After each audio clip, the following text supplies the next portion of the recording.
So thanks for coming. I appreciate it. We got a pretty full house today. Most everybody. Oh, we do have. Just for the audience. Oh, okay. Well, then you won't have to yell. We will. It's a pretty good room, though. And I wanted to thank the reps for coming. I know it was a challenging week, being the session just starting last week. So if you don't know where you are, this is the Lamoille Economic Development Corporation and Lamoille Chamber's Legislative Breakfast. This is the first of 4 we'll have. The next will be February 5th, I believe, in Stowe at the Ackley building, the town building there in the center of Stowe. March, we will be at Jenna's Promise in Johnson, and in April, we will be at Smuggler's Notch. So feel free to come to all or none, or maybe we'll only see you today, but hopefully we'll see you more. I see a lot of familiar faces and some newer faces as well. My name's Pat Ripley. If you haven't met me or seen me yet, I'm the director at LEDC. We do have a couple board members here today that I can see. If I miss anyone, please let me know. But we have Jeff Lindemer here in the center table there next to Donnie. He's kind of waving.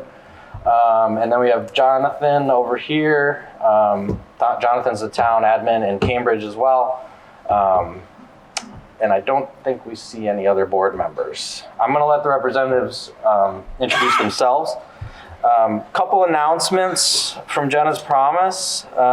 January 15th, it's our understanding the Johnson Food Shelf's having a little bit of trouble keeping their shelves stocked up. So they're doing an event for that right at the Jenna's Promise location. So you bring some food, there's going to be some sledding, various things. And we'll send more of that. For those of you who are on our email list, we'll send some more details out on that. Also, on the 15th at 5 p.m., the Secretary of State, Sarah Copeland, is coming, and she's going to be there and available to speak to. And I think Jenna's has been doing a fair amount of those type of events as well. So if you have interest in that, feel free to come along. Bathrooms are straight out the back if you haven't been here before. I think everybody found the food and the coffee. Usually we have much extra, so feel free to take a second or third helping. I also brought little brown bags if you want to bring anything home. That's all from Two Sons in Hyde Park, so good stuff. I'm going to go ahead and let the reps, we'll start with Rich and just kind of go down the line, introduce yourselves, and if you have anything specific you want to tell the group, feel free. We'll try to keep it brief so we can keep most of the time on questions. We will end at 9:30 sharp and possibly prior if no one has any questions. So feel free to take it away, Rich. I'm Rich Westman. I'm the senator here in the county. I don't know if I really need to say that. My morning committee is agriculture. My afternoon committee is appropriations, where I've been, it seems like forever. Is it working? It's not working. Just keep talking, Rich. I'll keep going.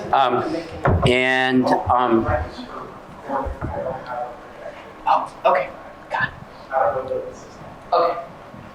Just talk. And couple things. This week the governor gave his State of the State address. He did announce that the rail trail is now open from end to end, which I think is a great thing for the county. Mark. So I'm representing Mark Higley. I represent, it's a new district, 2-seat district with Representative Mike Marcotte.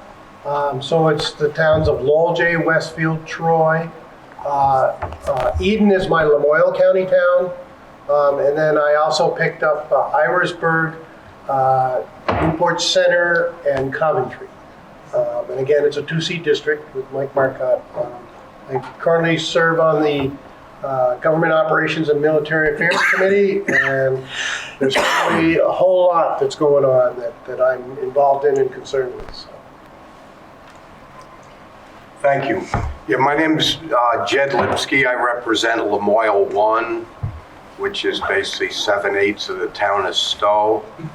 I serve on the Forestry, Food Resiliency, and Agriculture Committee. That's my primary committee. I'm very active on the Rural Caucus, and I'm very active on the National Guard and Veteran Affairs Caucus as well. Good Good morning, I'm Dan Noyes. I serve on the Human Services Committee and I represent Wolcott, Hyde Park, Johnson, and Belvedere. Glad to be here today. Oh, and my wife Amy asked me to get signatures for Wolcott, Hyde Park, and Johnson, Morrisville for River Arts to be on the ballot. So if you want, sign up. Just doing what I'm told. Good boy. Good morning, I'm Lucy Boyden. I represent Cambridge and Waterville in the House, and I sit on Government Operations and Military Affairs as the clerk of the committee. I'm also involved in the Rural Caucus and the Future Caucus, which is kind of revamping. It was kind of dormant for a little bit, so we're getting back into action, but it's a group of legislators who are under 45 years old, and we look at issues that affect working Vermonters and younger Vermonters. Awesome, thanks, Lucy. I did want to point out, this is the one day off of the week that the legislators have, so we're especially appreciative that they spend some of that time on their day off with us. So from here, I'm not going to crowbar myself in. We got a lot of people in the room. If I'm assuming some of you came with some questions or thoughts, and I know it's always hard to break the ice, but if somebody would like to, we would welcome that. If you raise your hand, the mic is for the recording. So, There we go. I have a question dealing with what I'm reading. I have a question dealing with what I'm reading concerning the 20% rise in property tax, especially for the schools. Question is obviously in the state of Vermont, we want to have affordable housing and have people be able to buy homes. If you've got lower income and you have a 20% rise in taxes, like 20 to 30%, how are they going to afford it? Will they, I know currently if I was a homeowner, I would get it, if my income was lower, I would get a rebate on my taxes on my property, or it would show up as kind of a rebate. Is that still going to play out, or are they simply going to see a 20% rise? Because out in the country, taxes are a little bit lower, but if you live in Chittenden County or these other counties, it's expensive.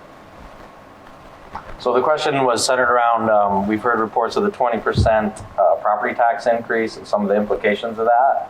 I'm not sure who's dying to talk about that here on the panel, but we'll start with Jen. I'm going to make a short point, and then Mark's probably more attuned to your question.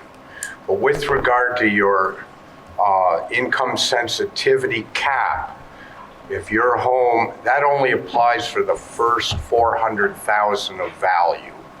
And if you went from 400 to 800 in appraised value, that income sensitivity will not cover any reduction for the second above that number. I did put in a bill last year that's on the wall somewhere in Ways and Means. It went nowhere, and that was an attempt to raise the income sensitivity level to 550,000. I'll let Mark follow up the meat of your question. And I thought this might be a question, so actually Scott Beck, who's on the Ways and Means Committee, wrote an article in regards to his thoughts on why that 20% might be. And so I'll just give you an idea what he said. Again, he's on Ways and Means, so he's pretty knowledgeable in this respect, but his laundry list is universal school meals added $28 million. Healthcare premiums went up 16%, very high staffing ratios, inflation on everything else. Student weighting changes. You may remember we had a bill last year to change the way schools are funded through a weighting process. Failure to implement special education reform from 2018. Increase in pension costs of $10 million. Collective bargaining agreements. The retention of school positions being funded by one-time COVID dollars, and the high capital construction costs, and a cap on district rates that has encouraged spending. From my perspective,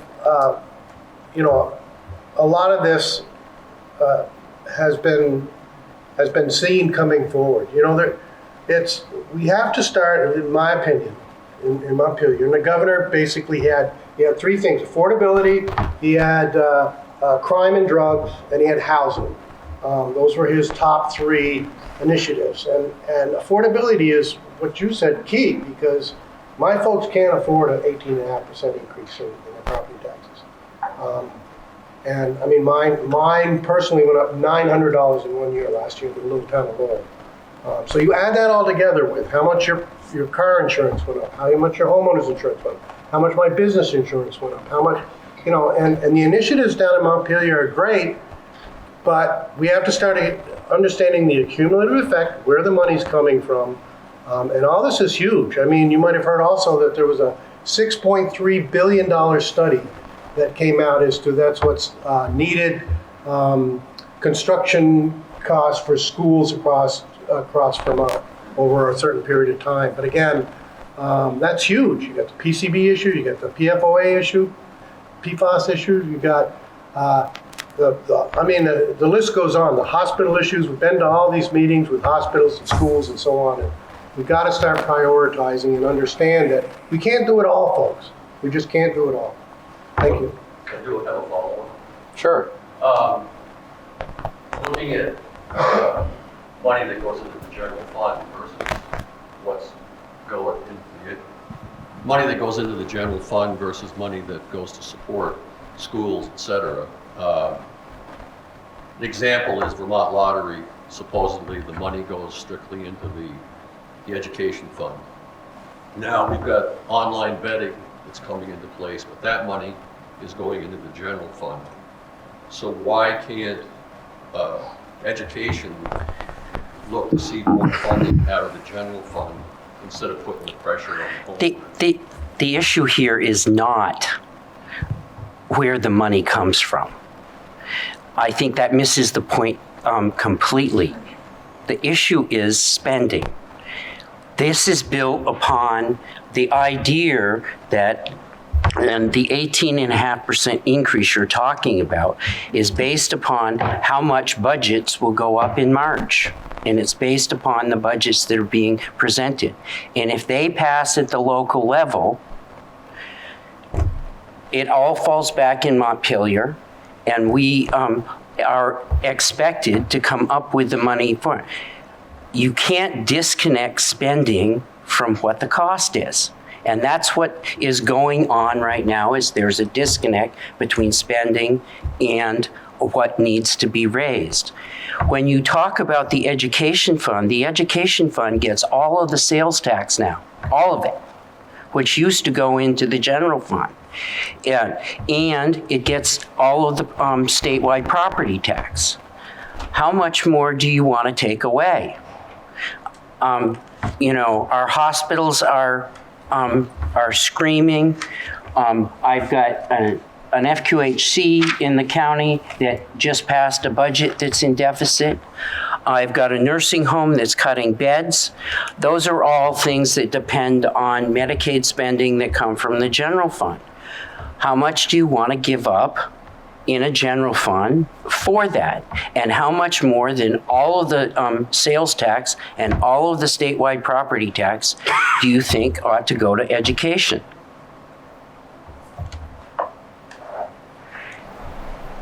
The thing, if I can, Yeah, go ahead. to add this too, I mean, so there's an omnibus bill down there put together by reps from Barrie and Montpelier. Understandably so in regards to the issues of flooding down there and what they want to see. We're talking millions and millions of dollars that they want to come from the general fund. So there again is another, I don't know how far it would go. I think it probably has some legs, but again, we've also got Lamoille County here as well, which, there's provisions in there for millions for the Winooski Watershed Association. Well, how about the Lamoille? And you might have heard on the news the other night on Vermont This Week talking about, well, when's the Northeast Kingdom going to get hit and need that kind of money? So it's huge when it comes to the general fund and what we've got and what we can spend it on. Okay, I think we had another question. Yes, I have a question about homesteading. I have lived and owned residences in California, Washington, and Massachusetts, and we never had to prove that we were residents there like we do in Vermont. So every year I have to fill out this homestead form that says I live in Vermont full-time. Why do we have to do that here? Anybody know the answer to that question? Well, if you want a lessening of your Right. taxes because you're a full-time resident. Because we have the income sensitivity on the property tax. Probably have to fill it out for that, and because we also have the second homeowner, we have 2 different tax rates, so has to do with that, through the Department of Taxes. The question is why? Why do we have that? Why do we, This is the fourth Yeah. state I've lived in, and this is the only place that, it's. has 2 different tax rates, or has a prebate system? Both? All of the. Yeah, before me. That's how it's, and Oh, I think you. Dan, my God. Dan hit it on the nose.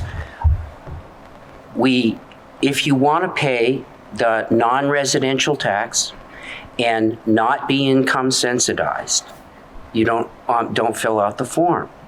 If you want to pay at a residential rate, because we have income sensitivity for houses up to $400,000, it creates a situation where you get income sensitized, and you can only be income sensitized if you're a resident and it's your primary residence. Well, that's an answer. It's the way the formula works. Yeah, Jeff. Just weigh in. It sounds complicated, but in fact, homestead residents pay a higher rate on education bonding, for instance, than non-homestead. And non-homestead and commercial pay the same rate. So there are only 2 categories. So that in the town that I represent, where at least 75% of the housing stock is owned by non-resident owners, whether they're corporate or individual second homeowners. That leaves 25% of the population to carry the highest burden of school bonds and education. It's very challenging.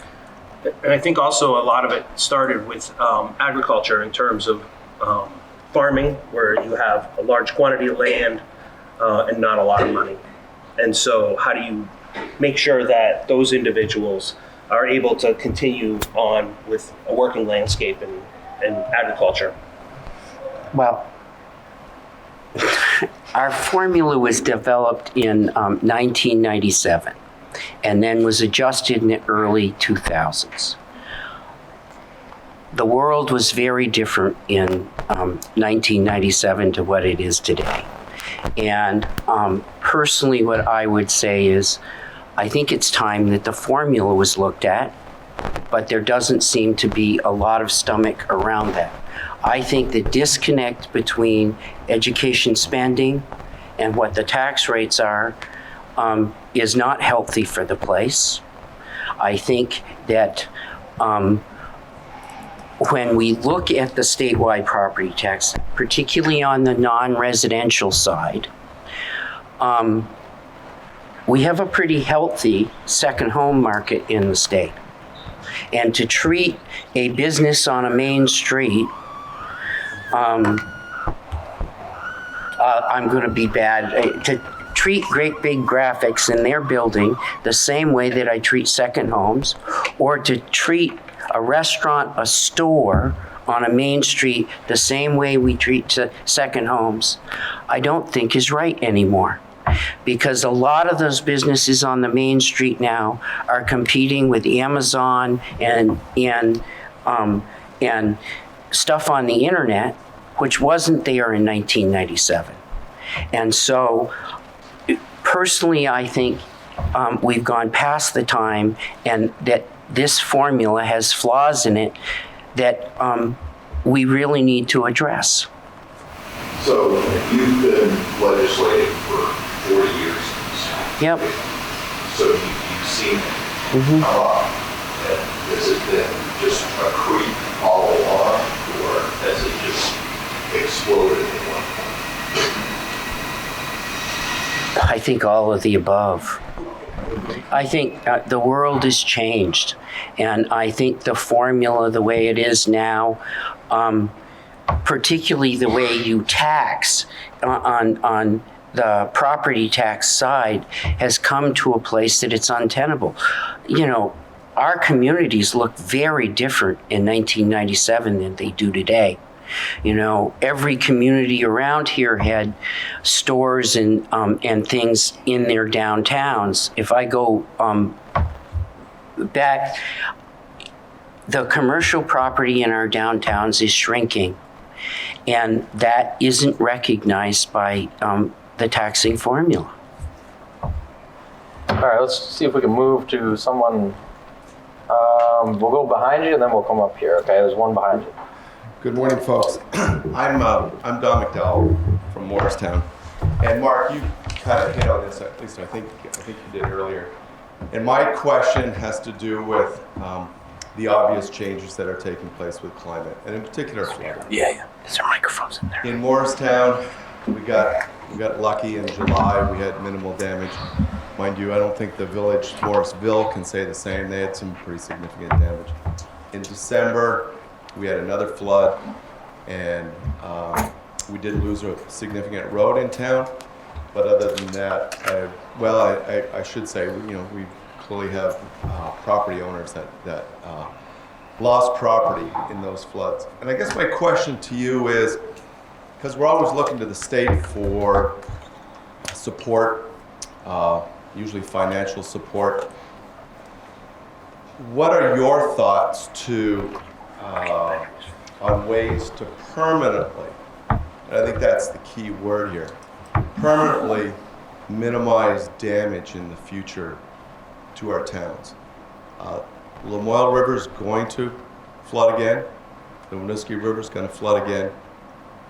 Historically, we've put an awful lot of property and infrastructure into those river valleys, and I'm thinking we need to think differently about the future. So again, what are your thoughts on ways to permanently minimize this damage to property in the future? And please speak up because it's really hard in the back. We're working on it. You want that, Mark? Okay. So, good question. I've been on a few energy panels, one in Burlington, one in Colchester. I have a bill out there to repeal the Global Warming Solutions Act. There's also the comprehensive energy plan that the state of Vermont has had for many years. It was just updated in 2022. It has goals for all sectors. And the reason I mention that is, and I don't believe it'll ever be taken up, but in the discussion, I had Matt Cote on there from Fuel Dealers, Rob Roper, Julie Moore, Agency of Natural Resources, talking about all these things. And as you can imagine, and what you're just talking about, not so much where are we going to get the money in a sense, but if there is going to be those kinds of hundreds of millions of dollars to put back Burlington and Barrie and Johnson and you name it, again, we've got to go back to, we can't continue to spend $215 million in 1 year on climate change initiatives and also spend hundreds of millions of dollars to put everything back. We've got to start having a balance here. I mean, Rob Roper made a good analogy, if you ask me. He says, if we're on the Titanic and you looked around and everybody was given a pail to start bailing, that'd be one thing. But when you look around and you see that everybody else is breaking up the deck chairs to make a raft, then we're headed down the wrong road. And I think that's a pretty good analogy as to what's happening, across the world, whether it comes to China and India and all these other countries that really aren't taking a serious avenue for cutting their carbon emissions, where Vermont is over the top with it. And to me, that's, again, I could go on and on. We have the residential building energy standards that they wanted to implement during the housing bill. Through LCAR, we postponed that for 1 year, but that's going crazy now with the summer study. They want across the board, best case scenario, building codes in Vermont, as well as the new general contractors that are registered to be certified in residential building energy standards. And it goes on, and we're talking millions and millions of dollars, whether it's through, a new agency set up through fire and safety. It's just, we don't have enough. It's a small state, 640 some thousand now, and we have to start being realistic, I think. Thank you.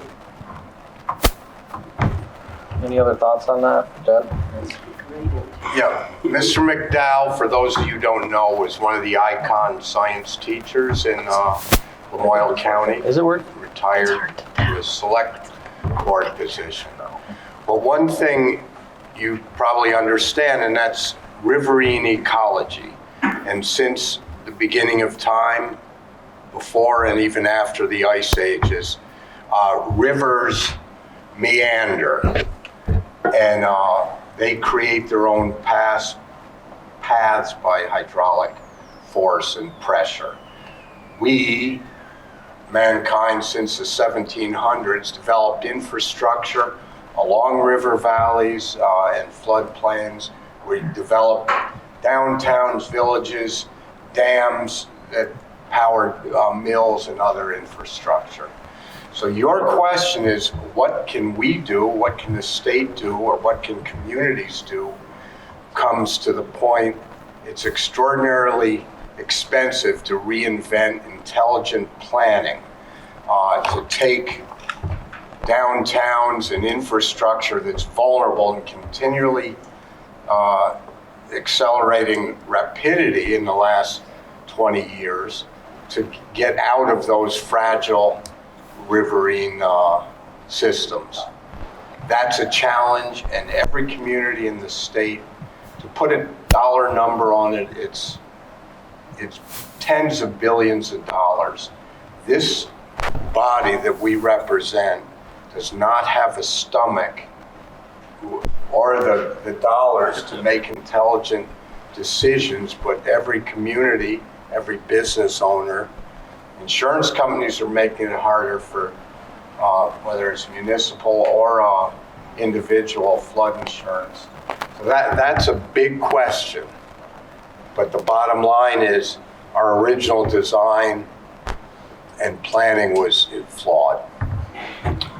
And just that FEMA is only giving people money to fix their homes that are in the floodplain. So we have a lot of people in Johnson that have, put a lot of time and federal dollars into fixing their houses, and it's going to flood again.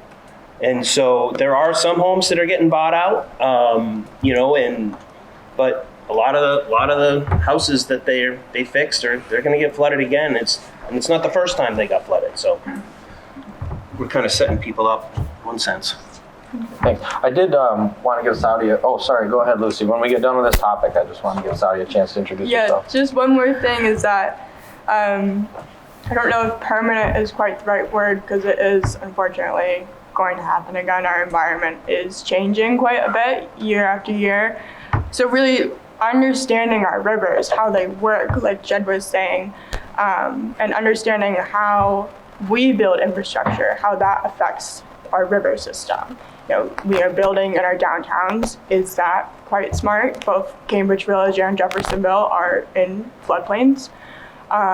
So really just understanding our floodplain and working with it and not against it. And also just a lack of updates to our infrastructure for ongoing years and years. We really saw our dams, our roads, our bridges, culverts really put to the test.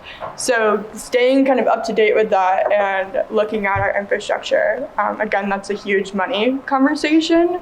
And we already have a lot of pressures in the budget as well. But also just recognizing that climate change is affecting our communities. It's affecting who is coming to live here in Vermont. and is slowly, year after year, also just affecting us more and more. Great. Yeah, more there? We could spend this. It's not going to hurt. We could spend our whole time here talking about just that issue. Yeah. What I would say is, going forward from where we are, as the legislature talks about in housing, opening up to allow more housing, we can't concentrate all of our developments on our downtowns that are in floodplains.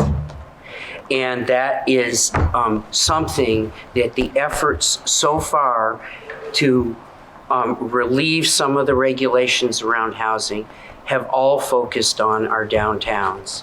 And I don't see how we can accomplish what we'd like to do when we need to build 40,000 houses statewide and have it all focused on downtowns when we know we have a significant number of downtowns in this county: Johnson, Jeffersonville, Cambridge, Wolcott, and, you know, in Washington County, Barry, Montpelier, when those downtowns are in floodplains. We shouldn't be building and creating our new efforts all on those downtowns. What we do about the stuff that's already there is a lot harder issue, but we ought to, if we're going to open up some housing development here, because we need 40,000 units statewide, it can't be focused on downtowns in floodplains. Yeah, I was just going to add to that. It's my understanding the governor's office is going to have some flood resiliency stuff to put forward to you all. And I would just echo what Rich said, particularly in the way of public services, things like healthcare, municipal water. Don't fund them in floodplains. Maybe it needs to be statutory, I don't know, but yeah. I just want to say one more thing is that this past week I had the opportunity to be invited by Senate Economic Development Committee, Housing and General Affairs, that's their whole long title. But they asked me to speak on behalf of what happened in Cambridge, Waterville, Jeffersonville, and speaking to it? Okay. Yeah. Oh, sorry. I was invited to testify and just speak on behalf of Cambridge, Waterville, Jeffersonville on the flooding effects that happened not only in July, but in December. So just know that they are recognizing Lamoille County and taking this up right away. That's it. So we did want to give, Saudia got here a little late, so we're going to give her a chance just to introduce herself, and if you have anything you'd like to touch on. It didn't work for me, maybe it'll work for you. Right, okay, there we go, look at that. Good morning, and apologies, Representative Saudia Lamont from Lamoille-Washington District, and yeah, I'm just gonna second what my colleague here said, and but it's really interesting to me because we hyper-focus on the designated downtowns, and designated downtowns weren't actually created for housing infrastructure. That's not what the purpose of designating downtowns was for. And so for us to use them in that capacity is confusing to me. And so we really need to diversify our housing stock and think about other creative ways, because we do have to think about transportation, infrastructure, water, all of those things, but we don't need to focus our efforts on putting those in designated downtowns, as my colleagues have already said. So, and you know, we all know the effects that are happening. I don't need to repeat anything. Great. Right here, yeah. Can we get Ron Stanfield, town of Morristown. I'm the chair of the Morristown Conservation Commission, so I'm going to be addressing somewhat an answer to that last question behind me. Oh, how long? What's for a recording? Oh, recorder. I'm not looking ahead, and somewhat back at what's happened, but looking ahead, when we developed Act 250 in 1970, it addressed a lot of the things that have concerns about the environment. Now, Vermont is mountainous, hilly, And if you look at the resource, the source of where these rivers come from, that if we develop on slopes that are steeper than 25%, you're going to contribute more overflow to those streams. Plus, that development may encourage erosion because anything over 25%, the water, the rain, when it rains, goes faster down the hill. So, I refer to 1970. We had a Republican governor who had foresight in having some type of a control on how the development goes. Now, my concern is now, from all the news that's been happening, is a very strong approach to making changes. I just want to caution you to really look at this very carefully. Because if you water it down, you'll never get back to what it was. And I did mention, looking ahead, maybe you need to say that the slopes need to be protected and stay forested.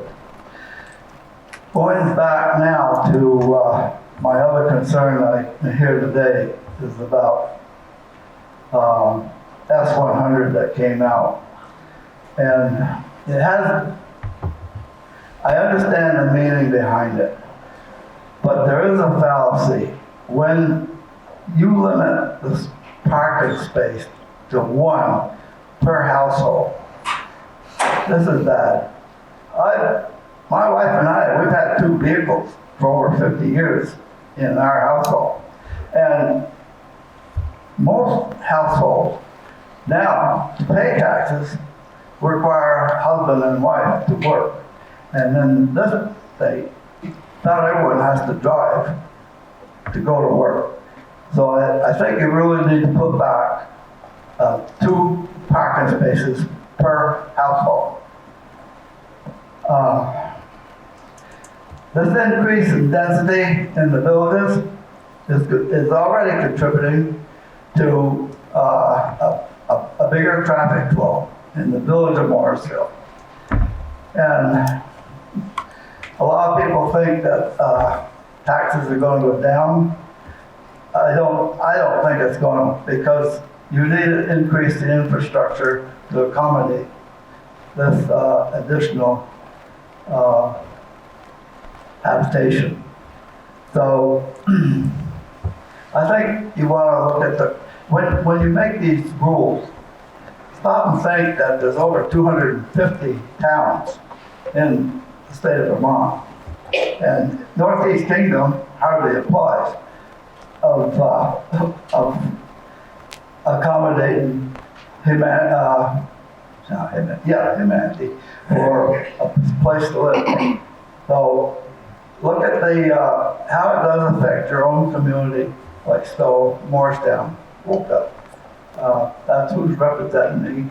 And anyway, you guys, I appreciate your working down there. We have elected you to do that, and I wish you well this coming session. Thank you.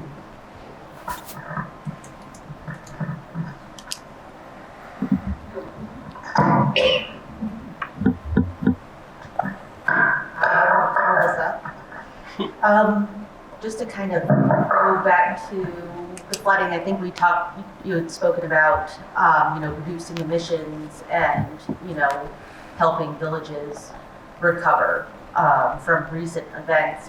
I didn't know if there was any discussion in Montpelier about putting resources towards restoring floodplains between villages to retain water, and also putting more into data collections. We can make informed decisions, such as simple things as putting gauges in every village, so villages don't have to resort to calling one another to see what will happen in a few hours. So I didn't know if anything along those lines has been discussed.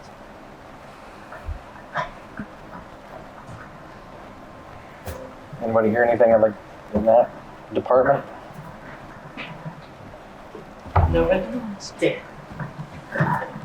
So I know in the past we've done a lot of reducing the floodplain encroachments along the Lamoille with the rail trail when they brought the rail bed down, and then they've also, like in Woolkit, where Elmore Pond Road, they kind of dropped it down in front so that the water is not going to back up into the village.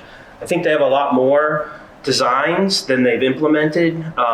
You know, I know that the rail trail bridge that's over by the fire department, if they change the angle of it, they say it will reduce the height of the water, just like we heard in Waterbury, where if they brought down a field, it would stop Waterbury from flooding. So they're, I mean, I'm sure they're looking at it. I'm sure the regional planning commissions are looking at it, and you know, the state engineers to try to figure out how to reduce floodplain encroachments. But you know, I think if we're going to keep having these flooding events, we should be talking about that. Anybody else? Yeah, thanks.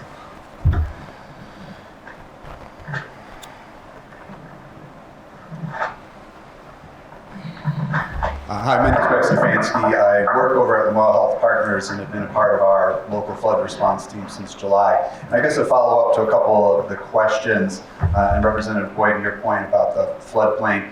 Who do you all see as are taking the lead in terms of assessing where things are at so that we can start to make some decisions about where flood mitigation efforts will occur? And the second part of the question is, Representative Noyes, you mentioned Waterbury, and our understanding from their flood response team is that the efforts and the work that they did after Irene did have a significant impact on lowering how folks were affected in Waterbury. So given that we saw Woolkit, Johnson, Cambridge and Jeffersonville all get significantly impacted, who all are you seeing taking the lead in terms of any flood mitigation efforts? Is that a town effort? Are we going to look county-wise and a regional effort, or should we be looking to the state in terms of leading that effort? And just as a point of reference, we're still in the recovery phase with folks who do not have housing, do not have heat, and are making some really tough decisions. But our team is looking to the spring to focus on mitigation efforts. So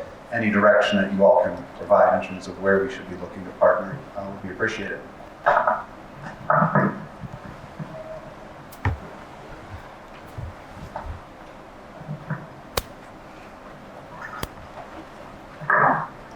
Okay, I'm going to try to address a few things.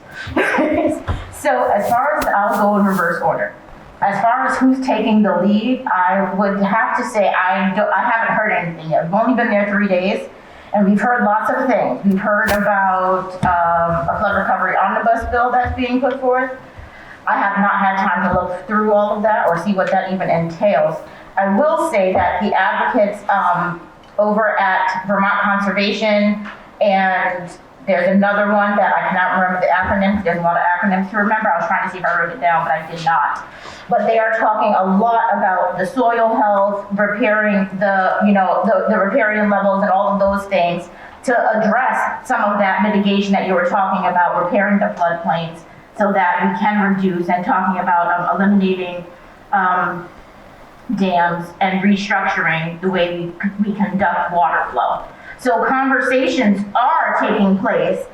I don't know where the bridge is between the folks that are doing that on the ground and the legislature. That is a bridge that I would feel like needs to be broadened or connected more, but conversations are taking place. A few of us have been at those tables having those conversations with folks. As a new member, I'm not really sure how to implement that, especially because it's not in my committee. And so which circles me back to some of the other things. And so that was the thing. The question is, I'm not sure who is taking the lead on that, but there are conversations happening. And then to circle back to the Act 250, Act 250 was implemented in 1970 for a reason, to slow down development, because that is what we needed. The Vermont that existed in 1970 is not the same landscape that we have now. And I appreciate you talking about the slopes, because that will help us have framing for where we need to look at and what we need to do. And to address the parking issue, we did advocate for that I don't know if y'all remember, there was a little bit of controversy on our committee about those who gets to discuss what. But we did advocate for that, not only because of parking spaces and accessibility, but also the lack of green spaces and safety for children. You talked about the influx of traffic in our towns, not to mention the safety of pedestrians and access for children in these apartments to play, not to mention the family units. The apartments require 2 incomes minimum. I mean, unless you're making a significant amount of money to be able to afford. Some people require roommates if they are not in relationships, as we live in a very individualistic society. So they're not people who are partnered. And so they require roommates in a 1-bedroom apartment to be able to be sustainable with 1 vehicle. Not really the best situation to be in. So keep saying that, and I will keep saying it as well. And hopefully we can figure some things out. So I just wanted to touch base and say those conversations are happening and have been happening. Thanks. Yeah, and just to reiterate, the reps have only been in Montpelier for 3 days, and flooding, this topic is going to be going on throughout the session, I'm sure. And we'll get more involved, which would be another reason to come to our future breakfast if you want to learn more. What I would say is to the reps, let's not make this another end the session and we'll do a study conversation, because that happens a lot. And a study is probably going to have to be part of the conversation, but I'm hopeful that we can do more than just come out with a study in April. That's all. So that's just personal, I guess. I just say, Greg, I think that we have a much better chance about dealing with what is going to be built. You know, we have a little over $200 million sitting in a pot waiting to still working its way through to work on the issue of housing and where housing ends up. And my hope is that what we do going forward in the future recognizes the floodplain and gets that development out of the floodplain. The issue of what's already existing and what always comes to mind for me is the store in Johnson. And I'm standing in a meeting this summer, and all the players are around the room, including the owner of the land under the store. And if they move the building out of the floodplain, and one of the select board members in Johnson asked the question, can we research moving the store out of the floodplain? And the first thing that comes up is no, and here's why we can't. The federal money won't follow, so there's no help to move the store in the federal money out of the floodplain. That's first. And the owner of the store said, if we try to go it alone, we can't build a store without that federal money that anybody that would rent the store to run a market could afford the rent. So that gets in the way. The second piece is they said, if we move the store out of the floodplain and move it anywhere, it has to go through Act 250. It will be at least 3 years to go through Act 250 to do that, and another 2 years to build, and Johnson can't go without a store for 5 years.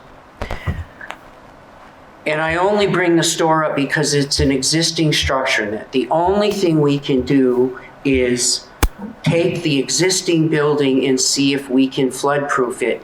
And that we can get federal money for, and that we don't have to go through the regulatory process. Totally frustrating if you're talking about going forward in the future and what is the best thing to do. But I think that, for me, kind of highlights the situation. But if we're going to build new housing, if we're talking about 40,000 units of housing that we need to address the housing crunch that we have in Vermont right now, damn, I hope we do it in a way that recognizes that these houses shouldn't be in the floodplain.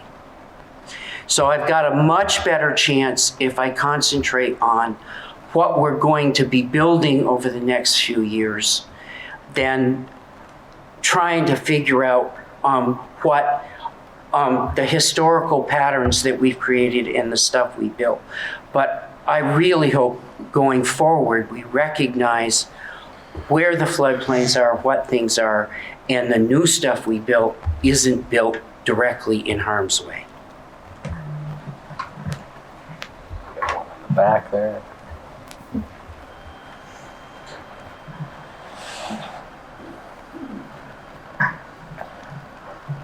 Good morning. My name is Michael Wickenden, resident of Hyde Park.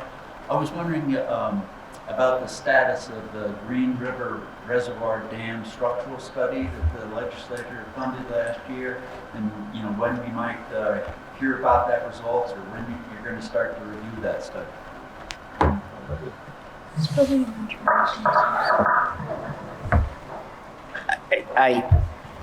The short answer is that we put that money in Senate appropriations, and I helped try to push that along so we can get some assessment to make a judgment about where to go in the future, because A&R says we don't want to take over the dam. Of course, Morrisville and Water and Light, now they can't generate with that. They don't want to hold it. So some assessment of where we go. We had hoped that the results of that study would be with us now so we could make decisions this year. The Agency of Natural Resources is telling us now that study won't be done until midsummer. And as soon as we hear about it, that's stuff that we can get out to the public as well, and I suspect the local media will pick it up also. I would say I introduced a bill this year because the Agency of Natural Resources is woefully understaffed in its dam safety area and is actually years behind in keeping up, because they're supposed to look at all the dams in the state in an orderly fashion, and they're woefully understaffed in that area and way behind on that. And I think if we're going to have more floods, and people in Montpelier, I think, would attest to this, when Wrightsville Dam was right at its top, we can't let those things go, and we have to make sure that these dams are in a timely fashion inspected for safety. And the auditor actually just pointed that out in a report that he put out, that we're not assessing the structural safety of the dams at the level that we should be. Randall? Randall Zob with the town of Johnson. Some of you sitting up there know that I used to be in the position that you're in. It's more fun to be on this side of it. I'm thankful that you mentioned the store in Johnson, because just adding to the conundrum of that store is moving it also doesn't necessarily solve the access issues, because we have a lot of elderly and low-income populations that need access to that store. So it's this constant dance of the interface between like the real world and the ideal world. And the ideal world is, yeah, we just move the store somewhere else, and then but then it becomes the question of, how do we get access to that store to folks who need it most? They need to be able to walk there. They don't have cars, et cetera. And then there's the conflict of the reality between the way that bureaucracy works versus the timelines that the community needs, right? Like, as you mentioned, the timeline for moving it would extend the timeline extensively, but even accessing federal dollars is years, most likely, given the nature of the programs that we'll actually be able to utilize. We're still looking at years down the road before, even the mitigation can be made. But I did want to, there's like a million things I want to address, but another one is the question of Act 250. I'm all for reforming Act 250, but I just want to harp as Representative Lamont, I think it is, she's on the committee that I used to be on. The housing crisis, I ran the numbers when I was there. As I'm sure most of you know, the Housing Trust Fund has been not withstood, meaning underfunded for what, 10, 20 years now. It's statutorily required to have a certain contribution from the property transfer tax that has been shortchanged all along. And when I ran the numbers, the 40,000 units that you're talking about, had it been properly funded for the entirety of its life, we'd be pretty close to that 40,000 number in housing. So I just don't ever want that issue to kind of get scuttlebutted for the sake of Act 250 reform, which is very clearly needed. We absolutely need it. But had we been properly funding the Housing Trust Fund all the years, we wouldn't be in the crisis that we are, irrespective of Act 250, which still needs reform.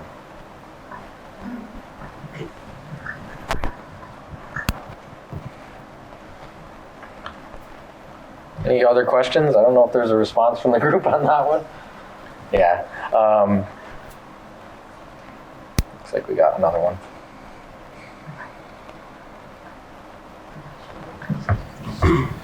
Peter Bourne, Mooresville.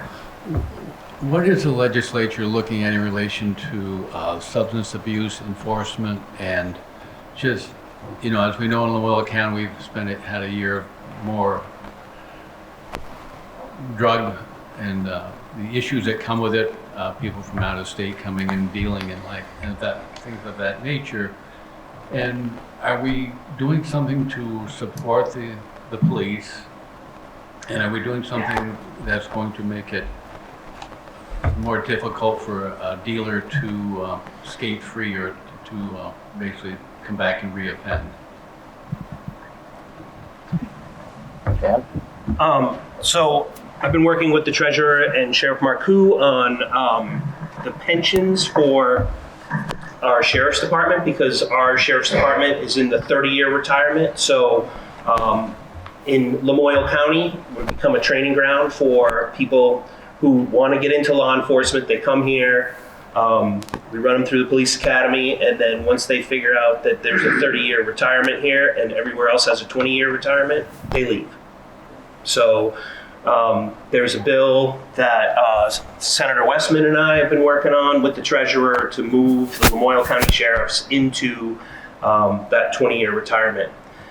There's also a bill that they're taking testimony on this week in House Judiciary that adds together retail theft amounts over a period of time, and will basically try to add those together to get it to a more serious charge. If someone is repeatedly stealing retail theft, they've started taking testimony on that this week. I'm not sure, I'm not on judiciary, but it's the chair, Martin Lalonde, is the lead sponsor. So imagine that they're going to move forward with something around that. Well, but that seems like the user is the one that's doing the petty theft. Yes. Not the dealer. Yep. The dealer doing much better selling. So what is happening at that level? The user there's other issues there for sure, but the supply seems to be more than adequate for the users.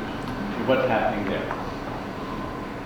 So I think with a more, with more robust, we already have the law. It's already illegal to do that import, and so I know that our sheriffs work closely with federal for, if it's coming in from out of state, we're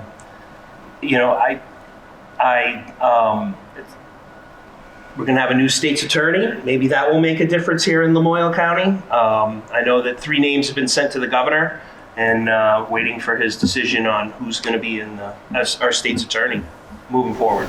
Yeah, but I also think that if the person is dealing in, and I don't pretend to understand the whole ramifications of the substance abuse, so I want to be careful there.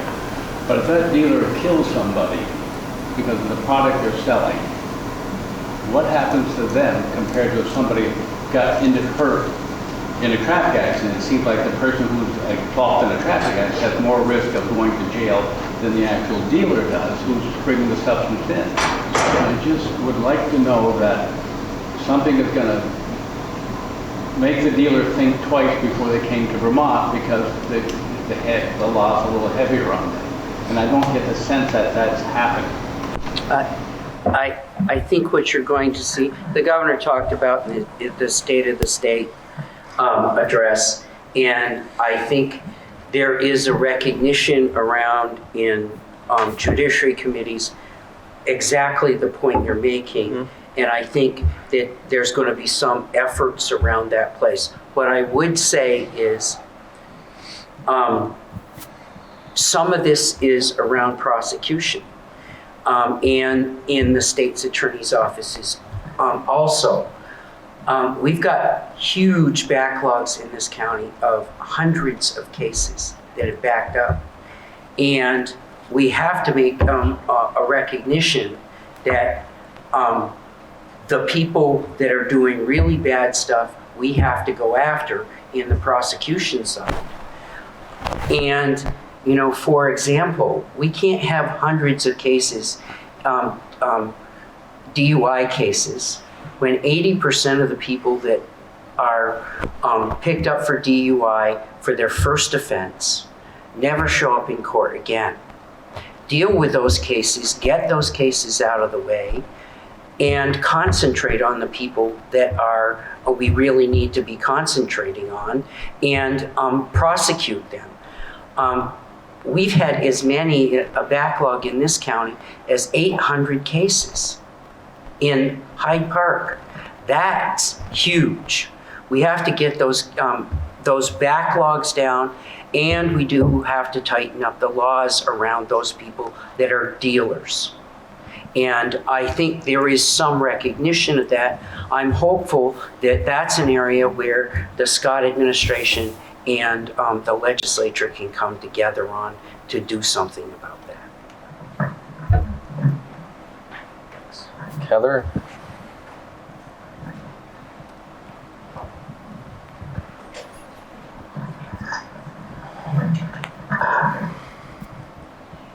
My name is Heather Hobart. I'm the Executive Director of Lamoille Restorative Center. Our former name was Lamoille Court Diversion. And Peter, it's a great question to be asking. And it's a very complicated answer, of course. I think for us to be looking in terms of our Lamoille response, I'll tag onto what Rich was talking about. We have we'll have a new prosecutor. Aliana Gerhard is likely to be the appointed prosecutor here once the governor makes his official decision. And she is working in concert with all of our law enforcement. And then we have a pretty intricate system of prosecutor and our office and lots of treatment providers, as well as the law enforcement officers and the victims' services, because people who are doing these crimes are also affecting people in the community, and those folks need a lot of help as well. So I think what I would say is it's very complicated here. We need some more help in our office. We're receiving on average about 20 new cases at arraignment day, which is about 4 times as many as we were receiving a year ago. And we don't have enough staff. So we're doing a lot of work, which the way I describe it is people hear about drug court in other places. Burlington has a pretty robust drug court in Rutland.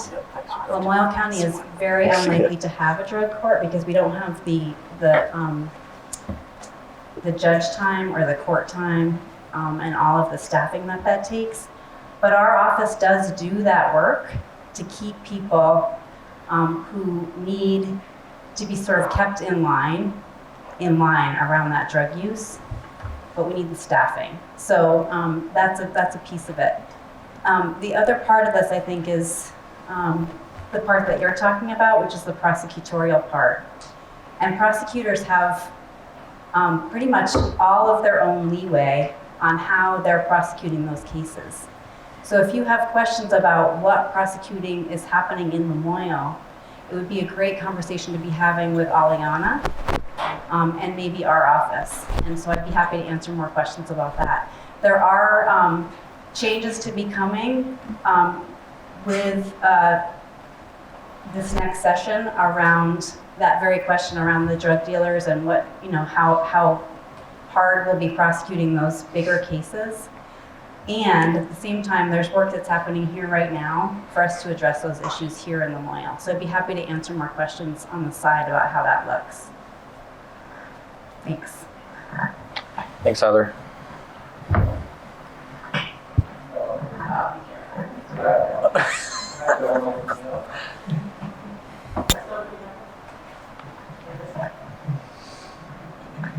And I guess just as a follow-up and FYI, the Chief Luno in Morristown had hosted a community meeting about crime in Morristown a few months ago and is hosting another one on January 22nd. So I think that's gonna, as Heather spoke to the complexities, it's a reminder, like, this isn't just on one person, this isn't on one organization. We're really talking about a community issue, which both means the complexity, but also the opportunity for the community to take a role and responsibility. And so I think that January 22nd meeting in Morristown will provide that opportunity. Thanks. Any additional questions? We have about 10 minutes, but we don't have to go longer if everybody's satisfied.